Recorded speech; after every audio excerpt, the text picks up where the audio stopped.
नमस्कार.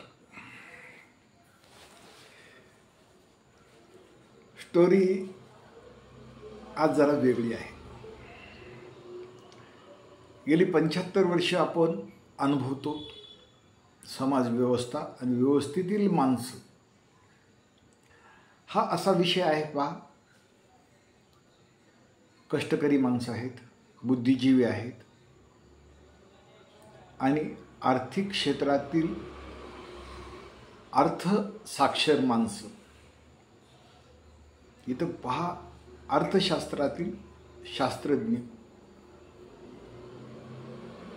ते बोलत नाहीत, ते व्यावहारिक आहेत, ते चतुर आहेत, त्यांच्याकडे अर्थसत्ता आहे आणि समाज व्यवस्था कशी चालवायची ही अर्थनीती. देश स्वतंत्र झाला, लोकशाही सुरू झाली. ह्या 7 दशकातील घडामोडी प्रत्यक्ष अप्रत्यक्षपणे आपण कळतेपणामध्ये 50 वर्ष तर सहज अनुभवलेली माणसं. व्यवस्था कशी असते, माणसं कशी असतात. व्यापारपेठ, व्यापारातील नामांकित घराणी आणि कष्टकरी शेतकरी, सर्वसामान्य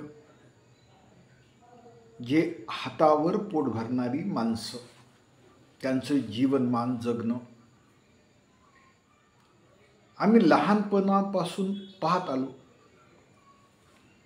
अशी माणसं आहेत की जी अजूनही त्यांचं पुनरुत्थान झालेलं नाही. अशी शेठ लोकांची घराणी आम्ही पाहत आलो आहोत. आजताक आहेत की जे संख्यात्मक कमी आहेत, पण अर्थसत्तेचे ते साम्राज्य त्यांचंच चालतं. पहा, व्यापार वाढला, उद्योगधंदे वाढले, आर्थिक उदात्तीकरण झालं, जागतिकीकरण झालं, हे तर आपण मानतोच. त्याबरोबर हे हाताळणारी लोक, जी राज्यसत्ता आपण 60-70 वर्ष जरी आपण अनुभवत असलो, पण आर्थिक क्षेत्रात ज्यांचं साम्राज्य आहे अशी घराणी,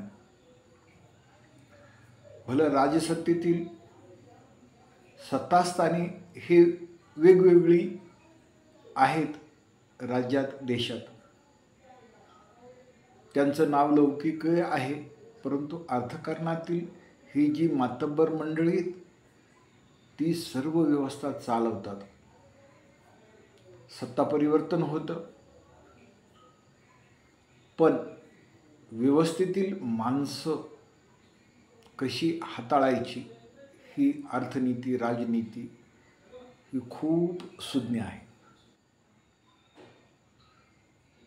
ते भावनिक नाही, ते कर्तव्यनिष्ठ आहेत. विविध योजनेमध्ये लोकांना सहाय्य करणं, खेळतं राहणं आणि खेळवत राहणं अर्थकारणाचं सूत्र असतं. आपण पाहत आलो की सोन्याचा क्रम वाढत वाढत वाढत गेला आणि आर्थिक जी पेपर करन्सी ही राबती आहे, त्यावेळेलाही आताही वाढलेली लोकसंख्या हा खूप महत्त्वाचा विषय आहे बरं का. ज्या वेळेला लोकसंख्या वाढते त्यावेळेला ग्राहक निर्माण होतो आणि बाजारपेठ फुलत राहते. गावामध्ये शहराच्या ठिकाणी मोजकी 4-5 दुकानदार कपड्याची होती, किराणाची 2-3 होती, आडतीची 10-20 होती. आता हॉटेलिंग झाले, व्यापारपेठ झाले, करमणुकीची साधनं झाली आणि लोक पगारदार झाले आणि त्यांच्या गरजाही वाढल्या. त्यामुळं व्यापार हा वाढत गेला, तसा अर्थकारणाचा गाडाही वाढत गेला, अर्थचक्र वाढत गेलं. भूगोल तेवढाच आहे, पण भूगोलाचं मालकी हक्क ही ठराविक लोकांकडे आहे. आपण म्हणतो गरिबीचं उत्थान, विकास, त्याचा जीवनस्तर उंचावा. आता ज्ञानकक्षामध्ये शिक्षण साम्राज्य आणि शिक्षणामध्येही अर्थकारण आहे. सक्षम कुशल शिक्षित माणसं तयार करायची, हे कारखानेच नाही, कॉलेजेस आणि ती राबती मुलं सर्व क्षेत्रामधील असू दे, पुढं राबणारे हात असतात, व्यवस्था चालवायची असते.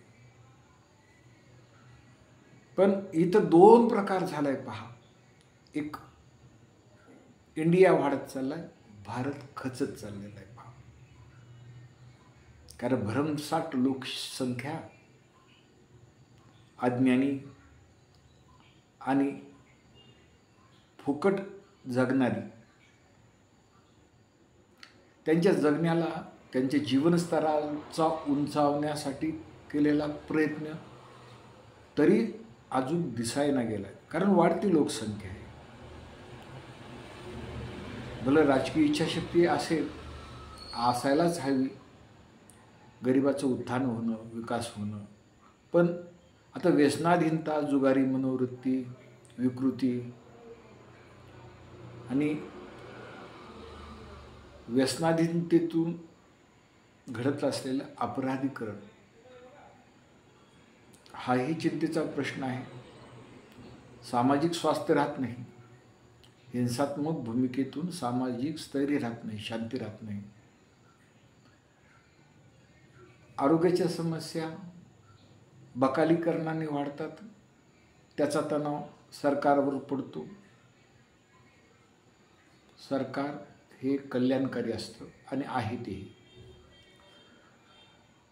पण वाढती लोकसंख्या, अज्ञान आणि कर्महीन लोक वाढत असल्यामुळे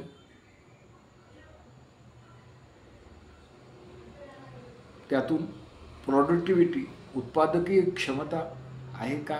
नाही. अशक्त माणसं फक्त संख्यात्मक आहेत, गुणात्मक नाहीत. सुज्ञ, तज्ज्ञ जी शिक्षित आहेत ती त्यांच्या ब्लॉकमध्ये, त्या उंच उंच मनोऱ्याच्या बिल्डिंगमध्ये सुखाशाही जीवन जगतात, परंतु त्यांच्याही आरोग्याच्या समस्या आहेत. कारण इतकं सुख वाढलं वस्तूंचं घरामध्ये आणि इलेक्ट्रिक वस्तू आणि एनर्जीचा वापर, त्यामुळे निरामय जीवन नाही आहे. निसर्ग हा पोखरला चालला आहे, वृक्षतोड वाढते. शहर मोठं होत असलं त्याबरोबर आजूबाजूची गावं गिळंकृत होते, तिथलं गावपण कमी होतं. तिथं अन्न निर्मिती होणारे सर्व अन्न घटक तिथे उत्पन्न होत नाही, तिथं बिल्डिंगा उभा राहतात, बकालीकरण होतं, नदीचं प्रदूषण होतं. हेही दुःख आहे, हीही समस्या आहे, हीही चिंता आहे. म्हणजे प्रदूषण वाढतं, आरोग्याच्या समस्या वाढतात, सामाजिक स्थैर्य नाही, आरोग्यपूर्ण जीवन नाही, व्यसनाधीनता आणि राग असणारी माणसं वाढत आहेत. हे सुखी समाज व्यवस्थेचे चांगले लक्षण नाही, हे विशेष आहे. आता हेच पहा ना, आता माझं वय 57 आहे. म्हणजे माझ्या कळतेपणापासून 47 वर्ष, तरी मी 10 वर्षाचा असल्यापासून ते आता 47, जवळजवळ 50 वर्षाच्या कालावधीमध्ये मी हे सर्व पाहत आलो आहे, बदल पाहत असतो.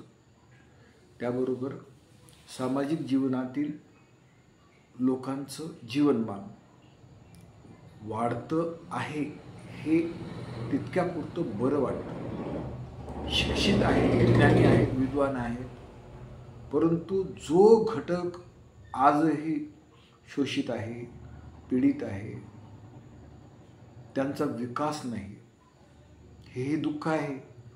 हे सामाजिक दुःख आहे बरं. याचंही चिंतन होणं अत्यंत आवश्यक आहे. हे काही राजकीय भाषण नाही आहे, राजकीय पुढारपण नाही आहे, खरं पण आहे.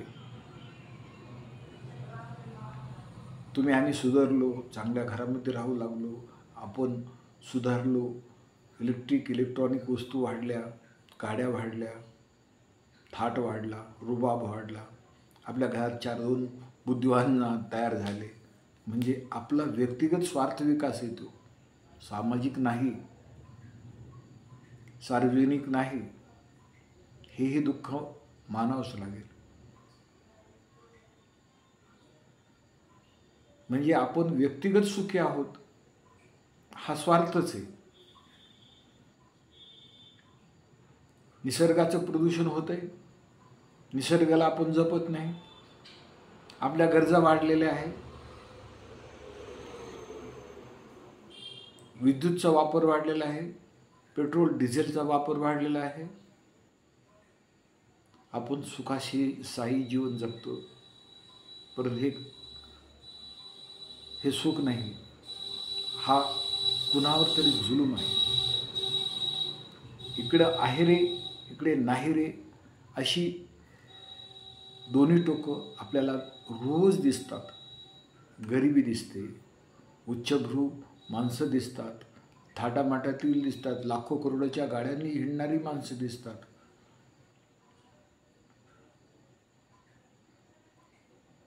कुपोषण दिसतोय, आरोग्याच्या समस्या दिसत आहेत, वेदना दिसतात, व्यथा दिसतात. हा काही गमतीचा विषय नाही, हा काय करमणुकीचा विषय नाही, वास्तव चिंतन आहे.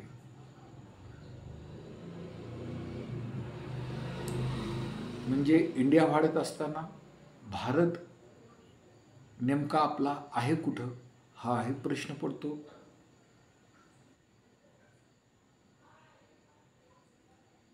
आपण भावनिक आहोत, कर्तव्याची जाण आपल्याला नाही असंच म्हणावं लागेल, कारण ही यातनाच आहे.